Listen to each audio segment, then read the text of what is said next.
Okay, hi, good evening. Just a quick one.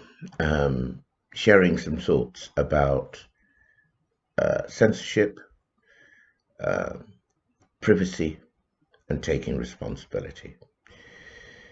Uh, when I was a little boy, I used to read a magazine called Asterix, and Asterix was about the activities of a bunch of intrepid Gauls.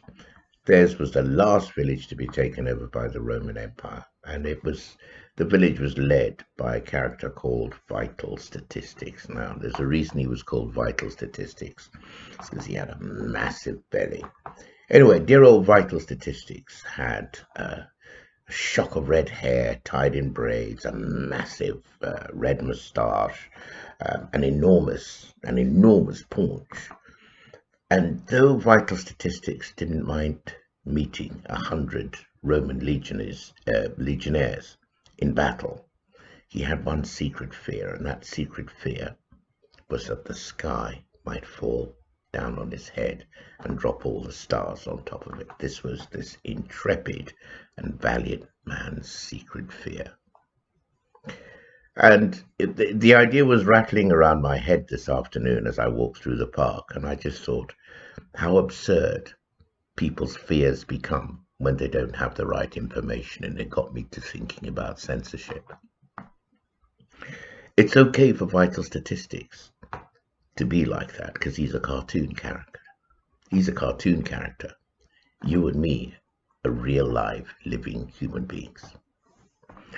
The problem with censorship, I think I've said this before, there's two sides to censorship. One is the narrative that you're thrown, that you are presented with, and the facts that you are presented with.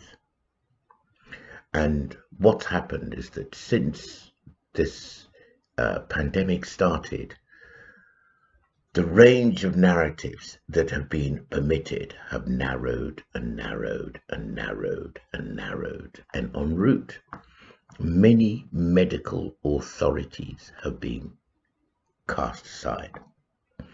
And the thing now has such a momentum that it is clear by the way the authorities have tiptoed, sometimes zigzagging a little bit, but it is clear that come hell or high water, they do intend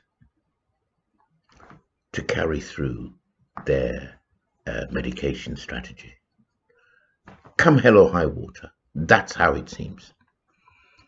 And the reason I say that is that in the United Kingdom, we're thinking now that people as young as 12 may be made eligible for the medication being given now to a group who are at very, very, very little risk from this illness. And yet when we look at the VAERS, that is the adverse reactions numbers, they are steadily climbing.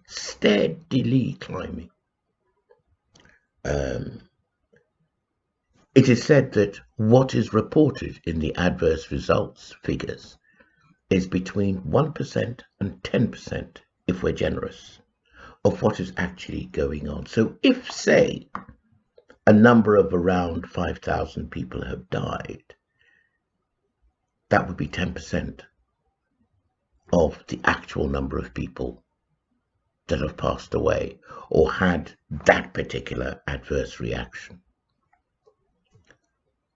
That's very worrying, because I have read from multiple experts that any other medication which had this level of adverse reaction would have been pulled.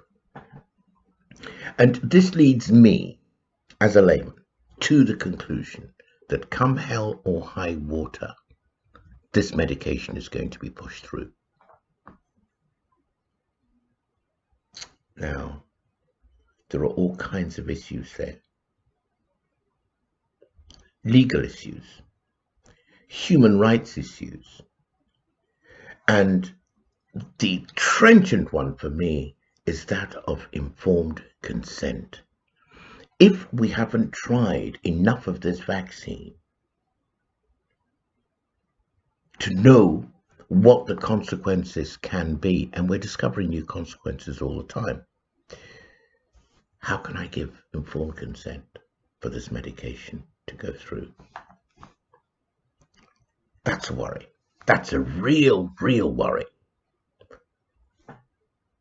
Side by side with that, there are issues, it seems, around what it does for fertility in men and women.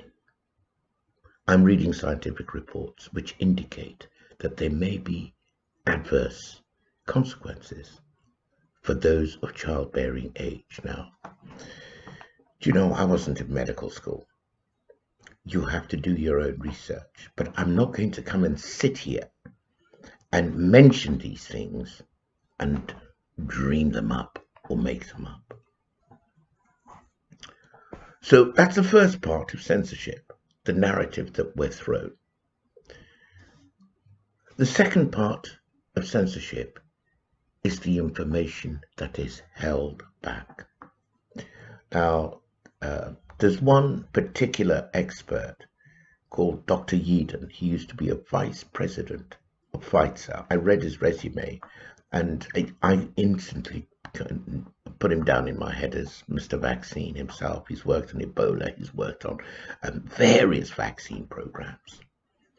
And he has actively come out to say that he has serious concerns about the consequences of the strategy we're using at the moment and what the motives behind it could be. I'm going to go now to the whole business of privacy. If you hear people say, as they often do, that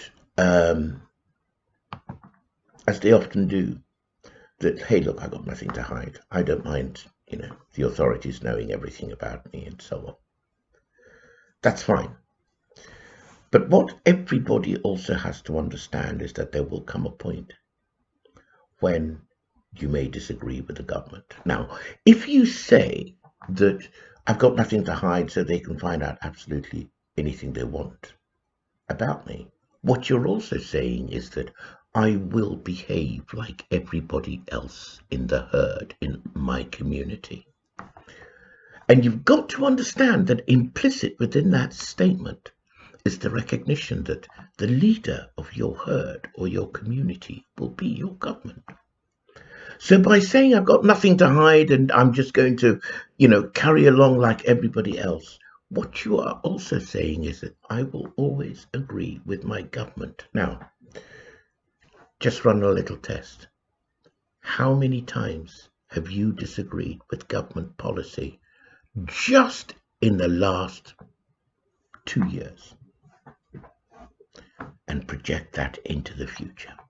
So when you say, I've got nothing to hide, basically I'm going to behave like everybody else, and which implicitly means that I'm going to agree with everything the government wants me to do, ask yourself, what are you really saying? Do you think that's tenable? There's another thing. When you say that I'm going to do what everybody else says, and that my information, my privacy isn't that important. I don't care people snooping on my private affairs and so on. Ask yourself this. Once you've given the authorities the power to have all your private data, when will you take it back? And history has shown that powers once given to a government, very, very, very hard surrendered by the government.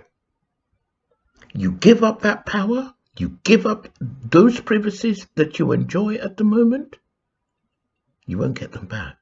Or history has shown that for you to get it back is a real struggle. So if we can put all of that into a nutshell, the argument which says, well, look, I don't, why am I being so precious about my private data and details and so on, and my attitudes and my beliefs and my behaviors? I'm just a regular Joe. I'm like everybody else. What you're really saying is that your self-esteem is so low that you won't think for yourself, that you will agree with what the herd or your community thinks. And as the leader of your herd or your community is the government, which makes the laws that govern your herd or your community, you will always agree with the government. Think about that.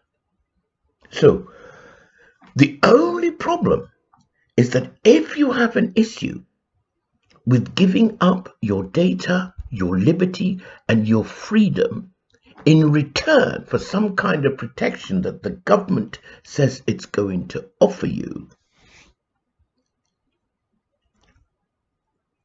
if you want to go another route, then it means you're going to have to take responsibility. The principal thing you're going to have to take responsibility for is for the way you think. If you're going to take responsibility for the way you think, then immediately there comes a requirement for you to have the best information available to take a decision. It's a little bit like driving at night. If you're taking responsibility to move an automated vehicle through the streets at night, the first thing you need to do is to switch on the lights. That'll give you the data you need.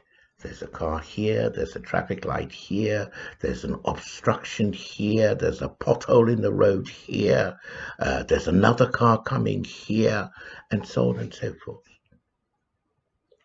Without that kind of information, you're driving blind. You will come a cropper, very, very likely.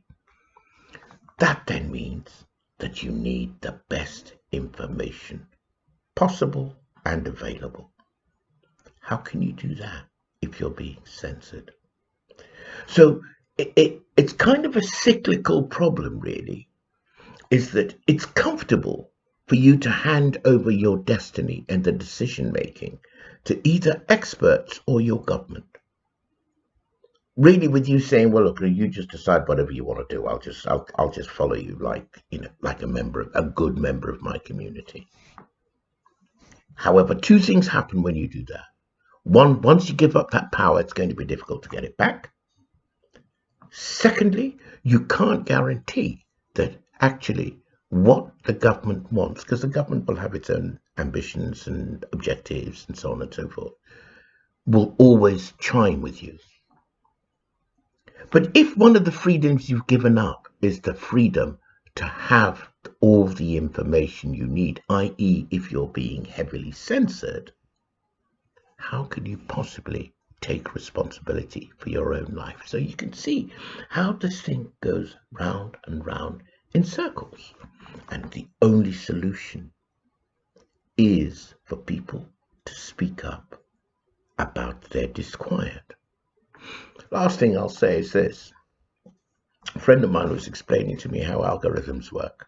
I discovered that on Facebook, my page was automatically connected to about between 16, 17 other apps that I use, and that every activity I push through those apps was recorded on Facebook. And Facebook says that they use this to tailor the content to suit my needs and interests, which is a great way of spinning the fact that they are finding out everything about my life so that they know how to communicate with me, how to advise their advertisers how to communicate with me, etc., etc. So every time you are silent in your commentary on Facebook about our present medical and political predicament, what the algorithm says is, they may not be happy, but they'll take whatever we're giving them at the moment. Bear that in mind. And every time there's a spike in complaints about things, manifesting in things like demonstrations and so on, suddenly notice that things get pulled back.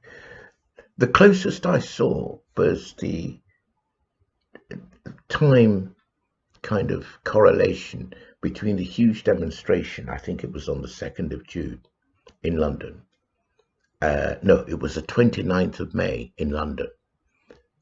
And the vaccine passports, the government suddenly pulled back.